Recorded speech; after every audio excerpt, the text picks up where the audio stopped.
नमस्ते दोस्तों। रुको, स्किप मत करना। ये कोई हल्की राजनीतिक चर्चा नहीं है। ये बात है उस राज्य की जो देश की राजनीति की दिशा तय करता है। उत्तर प्रदेश 80 लोकसभा सीटें, सबसे बड़ी आबादी। जो यहाँ जीतता है दिल्ली तक असर डालता है। 2027 में सवाल सिर्फ इतना नहीं होगा कौन जीतेगा, सवाल होगा यूपी किस सोच के साथ आगे बढ़ेगा। क्या सत्ता फिर योगी आदित्यनाथ के पास रहेगी? क्या मायावती चुपचाप बड़ा उल्टफेर कर देगी? या कोई नया समीकरण पूरा खेल बदल देगा? आज हम शोर नहीं, साफ राजनीतिक गणित समझेंगे। वीडियो अंत तक देखोगे तो अंदाजा लग जाएगा कुर्सी किस तरफ झुक सकती है। पहला चेहरा योगी आदित्यनाथ, वर्तमान मुख्यमंत्री। सबसे बड़ा राजनीतिक फायदा सत्ता में होना।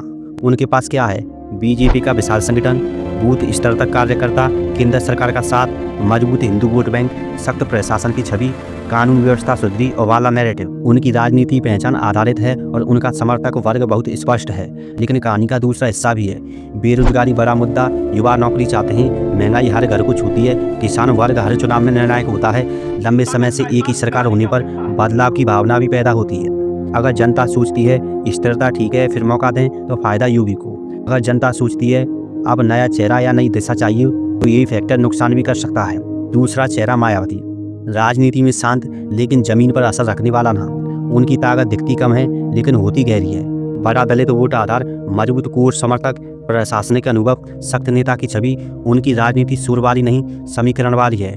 कमजोरियां क्या हैं? पार्टी पहले जितनी एक्टिव नहीं दिखती, युवा वोट उनसे कम जुड़ते हैं। पिछले चुनावों में सीट कमाई, ग्राउंड कैंटर पहले जैसा मजबूत नहीं माना जाता।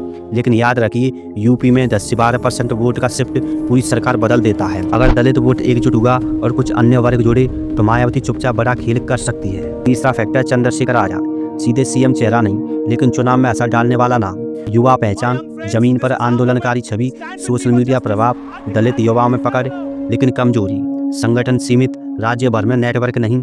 सीट जीतना और सीएम बनना अलग बात है, लेकिन राजनीति में एक रोल बहुत अहम होता है, वोट कटवा या समीकरण बिगाड़ने वाला। अगर ये वोट शिफ्ट करते हैं तो फायदा या नुकसान किसी बड़े नेता को हो सकता है। अब जानते हैं अब असली खेल यूपी का गणित क्या है। यूपी में चुनाव चेहरों से कम, वोट जोड़ने की कला से जीता जाता है। जाति समीकरण, धार्मिक माहौल, स्थानीय मुद्दे, गठबंधन, नाराजगी और उम्मीद, इन सब का मिश्रण सीएम बनाता है।